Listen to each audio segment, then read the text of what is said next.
The year is 1997, and under the heat of the July sun, the waves of the Atlantic Ocean lap against an oceanographic trawler, the Ocean Wrestler, currently several hundred miles east from the Bermuda Triangle and alone on the horizon. On the weather deck stand four searchers, the sea breeze filling their lungs as they pose for a photo. Behind them, a specially constructed, toughened submersible designed to operate under severe and abnormal conditions, ideal for their purposes. Standing proud in his boots is Greg Blower, the financial backing behind this historic adventure, the sweat congealing on his brow as he suffers the infernal heat.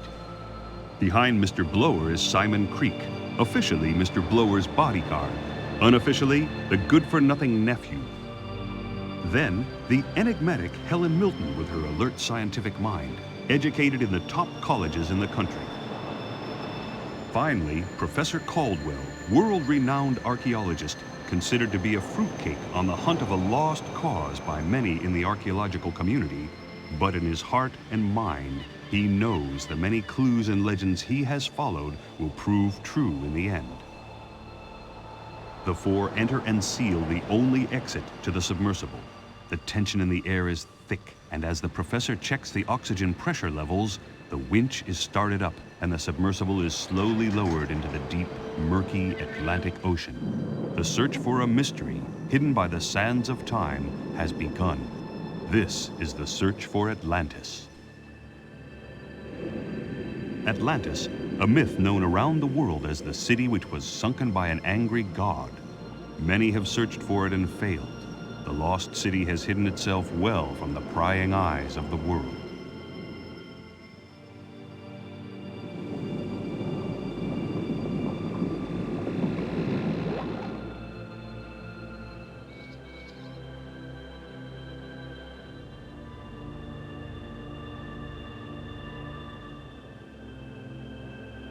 As the submersible descends fathom after fathom, Helen watches the instruments act quirkily.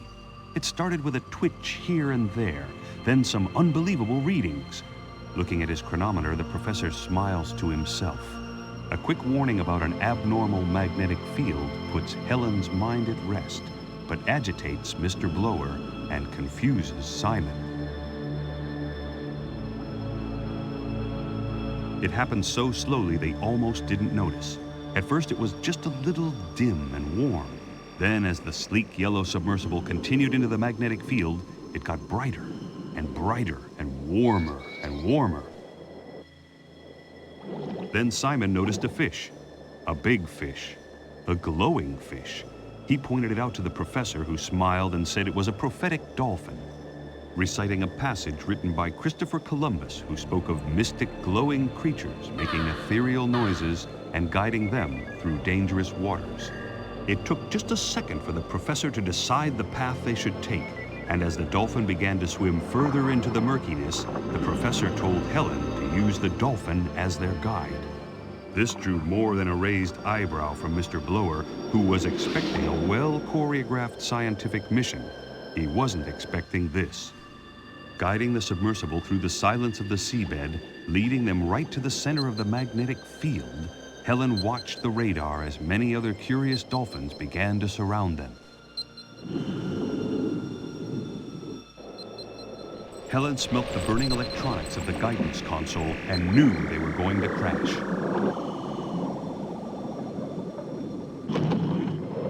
The submersible shook violently as it made contact. Everybody was thrown from their seats onto hard, unforgiving surfaces. In the dim light from outside, Mr. Blower searched for his cigar lighter, constantly muttering insults at the professor. A hull-ripping creak shuddered through the small craft as it finally came to rest. Simon found Mr. Blower in the darkness and helped him to his feet. Meanwhile, the professor was both thanking and praying to the gods. Helen piped up with a status report, her fingers trying the dead controls to no avail.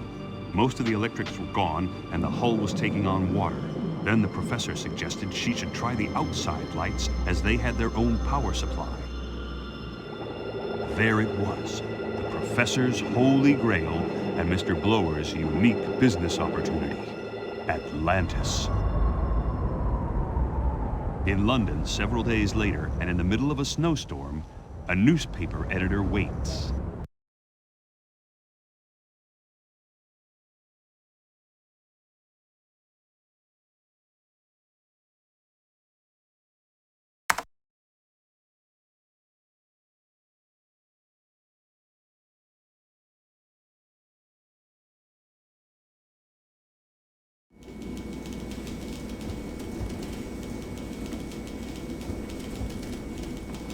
Kendall, you look exhausted. Have all those football matches you reported on finally got to you?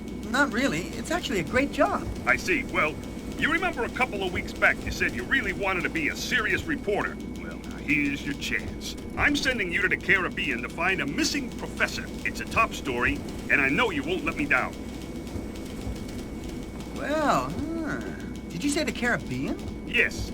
It seems Professor Caldwell went there recently, but since then, nobody has heard a thing from him. You may remember that he came into the office a few months back, claiming he was onto the biggest archaeological discovery of this century. Chief, I'm happy doing the sports reviews here in snowy England.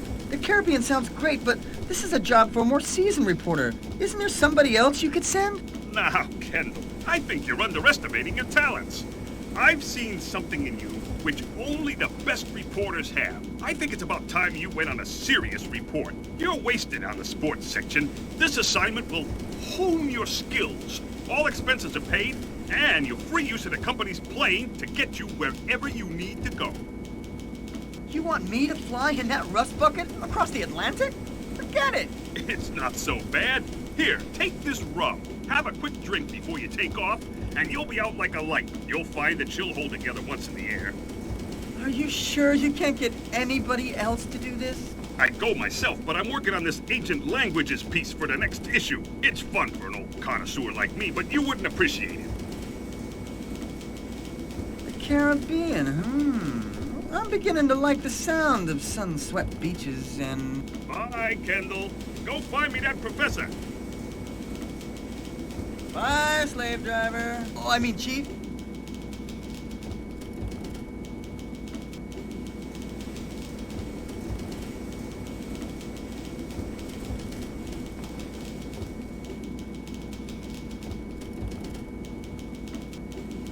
Half empty, of course.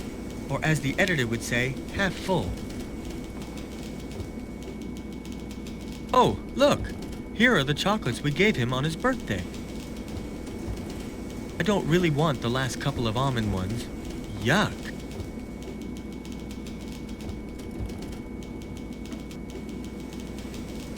Don't really need this.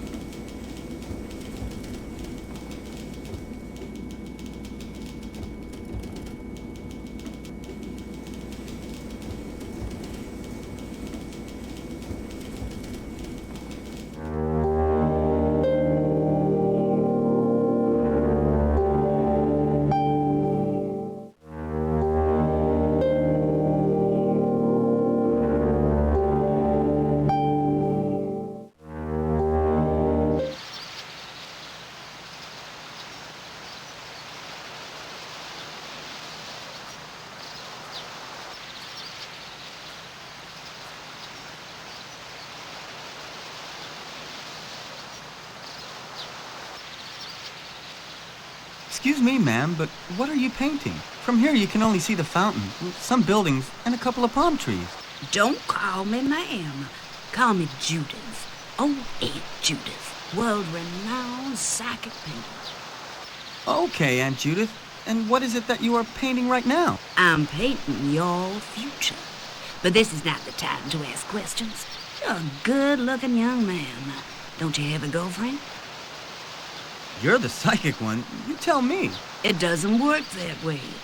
Why don't you do something for the old legs of Aunt Judith? Okay, sure. What do you want me to do? Go and fill up this little pot with clean water.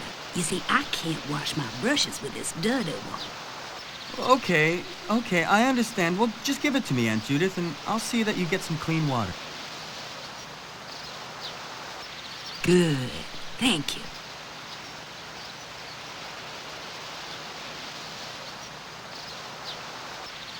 Have you seen a strange-looking English guy around here? Well, he's a scientist and probably came here with a lot of equipment, doing some research. If I'd have seen such a man, I wouldn't have missed a dinner opportunity. Dear, I've seen nobody like that. Okay, thanks anyway.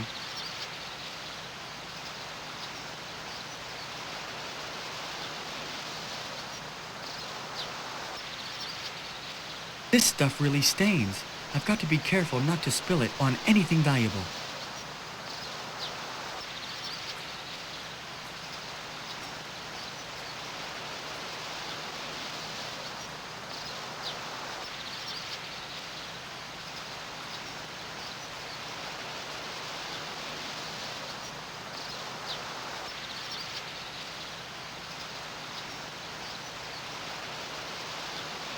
I can't open it. It seems to be locked from the inside.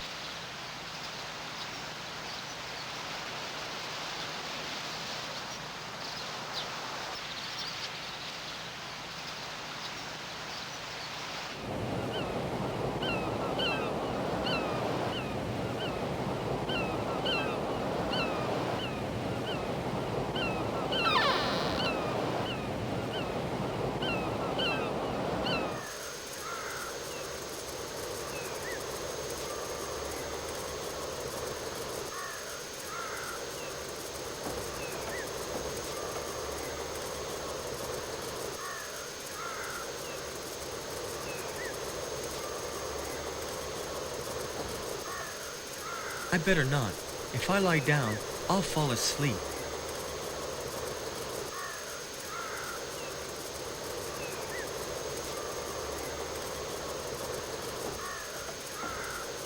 Isn't good enough to wash the floors with. Forget it.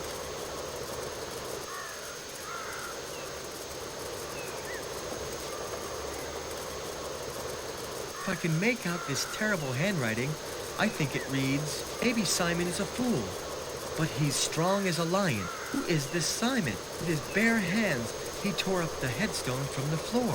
The church, and under it was the missing key. I can't read anything else but musty passage to an ancient tomb.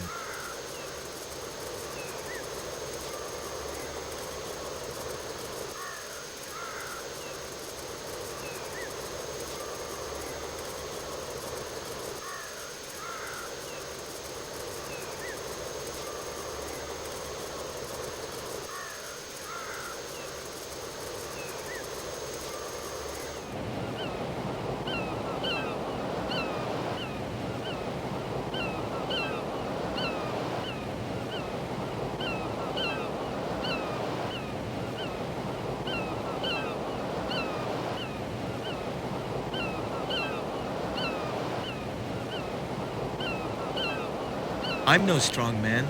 The rock stays where it is. Oh no! It's got under there! The little monster. I'm no strong man.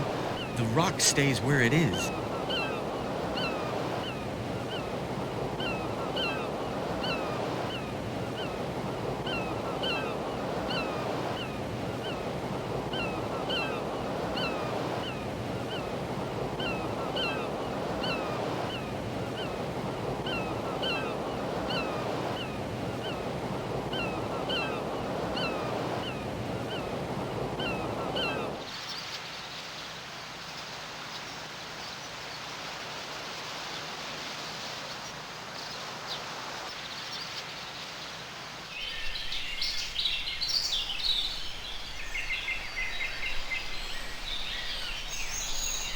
I don't know what to do with it. What a beautiful map of the village.